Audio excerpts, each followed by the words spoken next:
2021 ഒരു ഭൂരിപക്ഷം ഇടതുപക്ഷത്തിനെ വെച്ച് നോക്കുമ്പോൾ അതിനെ ഒരു 1/3 കുറയ്ക്കാൻ സാധിച്ചു എന്നുള്ളത് നിങ്ങൾക്ക് തന്നെ അതിൻ്റെ ഒരു വോട്ടിങ്ങിൻ്റെ ഒരു പെർസെൻറ്റേജും മാർജിൻ നോക്കിയാലും മനസ്സിലാക്കാൻ സാധിക്കും.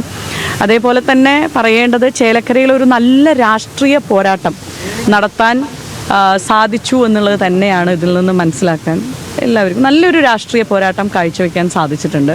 അതോടൊപ്പം തന്നെ ഈ തെരഞ്ഞെടുപ്പ് പ്രവർത്തനങ്ങളിൽ നേതൃത്വം കൊടുത്ത പാർട്ടിയോടും മുന്നണിയോടും UDFൻ്റെ ലീഡേഴ്സ് ഒത്തിരി ആളുകളുടെ വലിയൊരു പ്രയത്നവും പ്രവർത്തനവും ഒക്കെ ഇതിനോടകം ഉണ്ടായിട്ടുണ്ട്. അവരോടൊക്കെ ഉള്ളൊരു ഹൃദയം നിറഞ്ഞ നന്ദി പറയാണ്. അതോടൊപ്പം തന്നെ എൻ്റെ സഹപ്രവർത്തകർ UDFൻ്റെ സഹപ്രവർത്തകർ കഴിഞ്ഞ ഏകദേശം ഒരു 2 മാസക്കാലം അവരെടുത്തിരിക്കുന്ന ഒരു കഠിന പ്രയത്നമുണ്ട്. ആ പ്രവർത്തനത്തിനും നന്ദി പറയാണ്.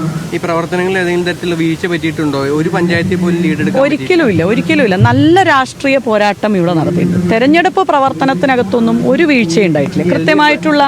കൃത്യമായിട്ടുള്ള ഒരു ഷെഡ്യൂളിൽ തന്നെയായിരുന്നു തെരഞ്ഞെടുപ്പ് പ്രവർത്തനം പോയത്. കോൺഗ്രസിന് വലിയ വ്യക്തമായ മുൻതൂക്കമുള്ള പഴയന്നൂർ ഒപ്പം തന്നെ ചേലക്കര അടക്കമുള്ള കൊണ്ടാഴി അടക്കമുള്ള മേഖലയിൽ വലിയ വാട്ടർ ലോ ആയത് പരവൂർ മാത്രമാണ്, മുള്ളൂർക്കര മാത്രമാണ് അല്പമെങ്കിലും.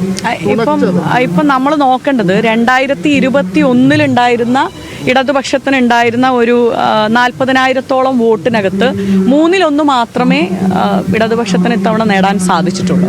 പക്ഷെ UDFനെ സംബന്ധിച്ചിടത്തോളം വളരെ കൃത്യമായിട്ടുള്ള പ്രവർത്തനങ്ങളും കാര്യങ്ങളും ഒക്കെ നടന്നിട്ടുണ്ട്. മറ്റേത് വോട്ടിങ്ങിൻ്റെ പെർസെൻറ്റേജിലുള്ള വ്യത്യാസം, ഏത് പഞ്ചായത്താണ്, അതിലെവിടെയാണ് കുറവുകൾ വന്നതെന്നുള്ളതിൻ്റെയൊക്കെ ബൂത്തിൻ്റെ കണക്കെടുക്കുന്നുള്ളൂ, അതിലേക്ക് എത്തിയിട്ടില്ല. അപ്പോൾ അതെന്തായാലും എടുത്തു കഴിഞ്ഞാൽ അതിനുള്ള മറുപടി കാര്യമായിട്ട് തന്നെ നിങ്ങളോട് ലീഡേഴ്സ് പറയുന്നു.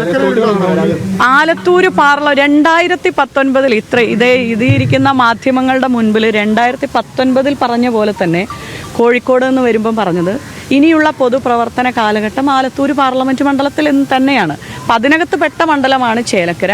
വരാൻ പോകുന്ന നാളുകളിലും കോൺഗ്രസിൻ്റെ ഒരു പ്രവർത്തകയായി UDFൻ്റെ ഒരു പ്രവർത്തകയായി ഇവിടെ തന്നെ ഉണ്ടാകും. ഭരണവിരുദ്ധ വിചാരം അടക്കം ഉയർത്തിക്കാട്ടിയാണ് പ്രചാരണം നടത്തിയത്. അത് ശരിയായില്ല എന്നുള്ളതാണോ? അതായത് ഭരണവിരുദ്ധ വിചാരം മണ്ഡലത്തിൽ ഉണ്ടായില്ല എന്ന് തന്നെയാണോ? അല്ല, അങ്ങനെ ഒരു ഭരണ തുടർച്ചയ്ക്കുള്ള വോട്ടാണ്. ഇത്രയും വോട്ടിൻ്റെ ഒരു വേരിയേഷൻ അവർക്ക് ഉണ്ടാവില്ലല്ലോ.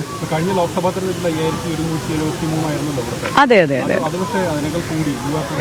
അല്ല, അതാ പറഞ്ഞത്. പക്ഷേ 2021 അസംബ്ലി തെരഞ്ഞെടുപ്പിൻ്റെ റിസൾട്ട് ഏകദേശം 40,000-ഓളം 40,000-ൻ്റെ അടുത്ത് ലീഡുണ്ട്. കറക്റ്റ് എണ്ണം. പക്ഷെ അതിൽ 1/3 നമുക്ക് കുറയ്ക്കാൻ സാധിക്കും.